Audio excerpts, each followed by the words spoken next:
No. And yet you visit him every week in prison. He's in jail. What do you chat about? Pardon? What do you chat about when you visit Charlie? Trees, the bugs getting gone, no more butterflies, dirty water. Could you stand up, TJ, just for a second? I just want to show people your shirt right there. Pull your jacket back. This is not a follower of Manson, although he does wear a shirt that is emblazoned with Charlie's image. These are on sale everywhere. Somebody gave me sale everywhere. Somebody gave this to me. Could you stand, Anson 13? Could you show us your leggings? Can you see the leggings? These are, we said, we are told are available at a store near you. Did you get a shot? Did you see them? It's Haight Street in San Francisco. Oh, okay. We'll be sure to go and... Amoeba clothing. And I know you're not a follower, but what does the 13 signify in your name? Well, when Charlie was on death row, he was in cell 13. And when he got released in 1972, he just gave me the name Anson 13. So, there you go. So you're bearing the name that Charlie bestowed on you? Yeah. Just like your mom probably called you, whatever she called you. You know, it's just like a name of affection, more or less. Right. But you're not a follower. No, I'm not a follower. I follow myself. He keeps doing that. I don't need any direction in my life. John, why do you wear the mask? I'm curious. I'm in front of a bunch of people and a whole bunch of other people behind that camera who've judged something to be evil. And at the moment, because of my family and associations, I don't want to be one of the Christians thrown to the lions, at least, you know, not economically or socially, etc. I've had that experience. Are you a working man? Yes, I'm a working person. I'm a working person. On the rare chance that you folks at home or here in our studio don't recall these crimes, well, for those of you who were born well after 1969, what I'd like to do now is to travel back in time. I'd like to travel back 22 years, back to when the words helter skelter were first branded on the national consciousness. It was 1969. Hippies were free-loving, dropping acid, preaching peace, and living communally in extended families. The one family that didn't quite fit in with the rest was Manson's tribe. Crazed by drugs and Manson's ravings, they spent their time stealing cars and committing robbery. Then under Charlie's spell, they turned to homicide. It was here at Spahn Ranch that the bloody plan was born. Its creator told his followers to massacre. The intent? To start a race war, pitting black against white.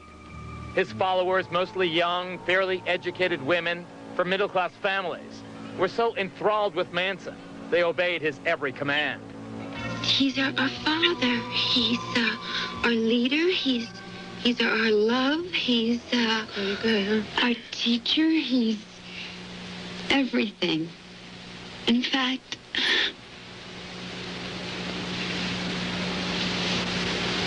Charlie's Jesus Christ. Susan Atkins, Leslie Van Houten, Patricia Krenwinkel, Linda Kasabian, and Tex Watson. All obeyed the maniac's every word. They went on a killing spree that began with a musician, Gary Henman. Then they worked their way into the home of Sharon Tate. Here they brutally murdered 5 people, including Sharon Tate's unborn child. The bodies of Stephen Parent, Jay Sebring, Wojtek Frokowski, the coffee heiress Abigail Folger, and Sharon Tate all lay in pools of blood. On the walls of the house, the words pig spelled out in the victim's blood. The next night, on the other side of town, the murderous band slaughtered Lino and Rosemary LaBianca. Here, too, they left their mark in blood, the words helter skelter and pigs. They left the murder scenes with neither remorse nor guilt. At the time, it was supposed to help people. It was supposed to start a revolution that would clean the souls of everyone. The family would later get busted at Spahn Ranch when the police swooped in to disband what they thought was just an auto theft ring. Out on bail, the Manson clan moved to Barker Ranch. Soon after, they were busted again.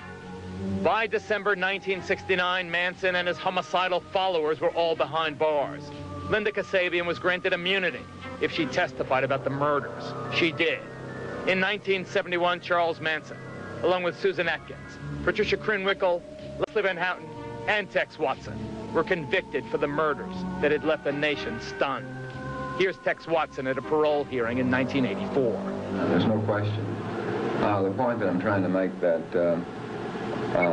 even though I was the leader at the time, I was also very much a follower. This is Leslie Van Houten in an interview from prison. In my opinion, the courtroom was just a follow-up of the crimes. You know, Charlie was conducting the courtroom. What do you mean?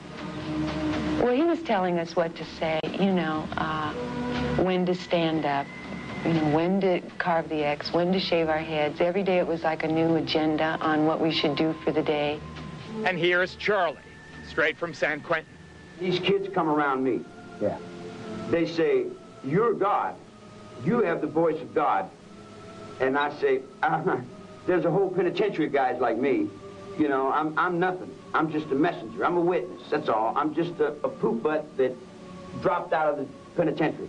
And they seen something in me I didn't see in me. What they see? They seen a nice guy. And I'm not a nice guy. I agree. But they seen that. So I said, well, as long as they seen the nice guy, I'll reflect the nice guy. I'll be the nice guy to them. 22 years, but in some ways that crime seems like it happened just yesterday. Your question, sir? Yes, I refer my question to the friends of Charlie. You referred to Charlie Manson as being very innocent and incapable of such crimes, but when I look at the pictures that you wear proudly on your shirt and pants, the glare and the image that I'm left with is Satan-like and very barbaric. What's your judgment? That is his look at you telling him that he is that. He will look at you because that is what you are projecting from your heart. No, that Why doesn't shouldn't make he sense. look back I at you? project my own image. That's where the look originated. That's where that picture came from. The cover of Life magazine in December '69. I wore this shirt because I didn't have any more shirts, and somebody had given it me to wear it. I got here, and there's no... Okay, okay.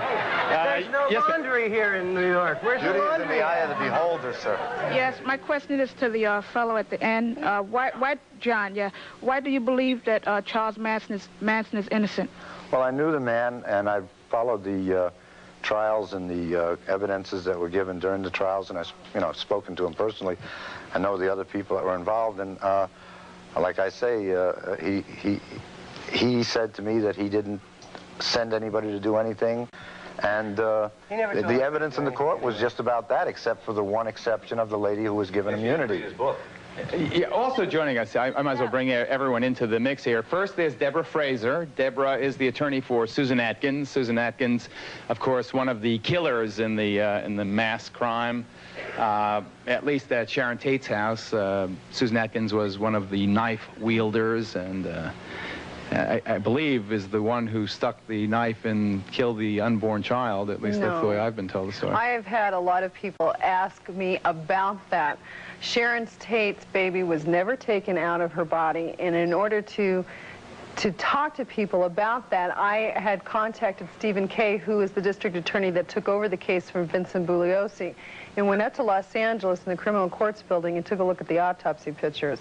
And although the pictures are rather horrible to look at, Sharon's baby was intact. Susan never took that child out, and apparently... But the baby was stabbed, though. No, not at all. No, she has one stab wound to the side, more near her pelvis area, and then there were 16 stab wounds to her chest, and then there was a cut to the side of her face, and apparently she was also hung and was asphyxiated. Oh, okay. I'm glad you straightened that out for us. Bill Nelson, the author of the new book, Tex Watson, The Man, the Madness, the Manipulation, also joins us. You know, before we get more deeply into all this stuff, to TJ and to John, I really would like to know what it was like on Spahn Ranch. Let's put aside the question of guilt or innocence, and I know that that's part of your agenda today.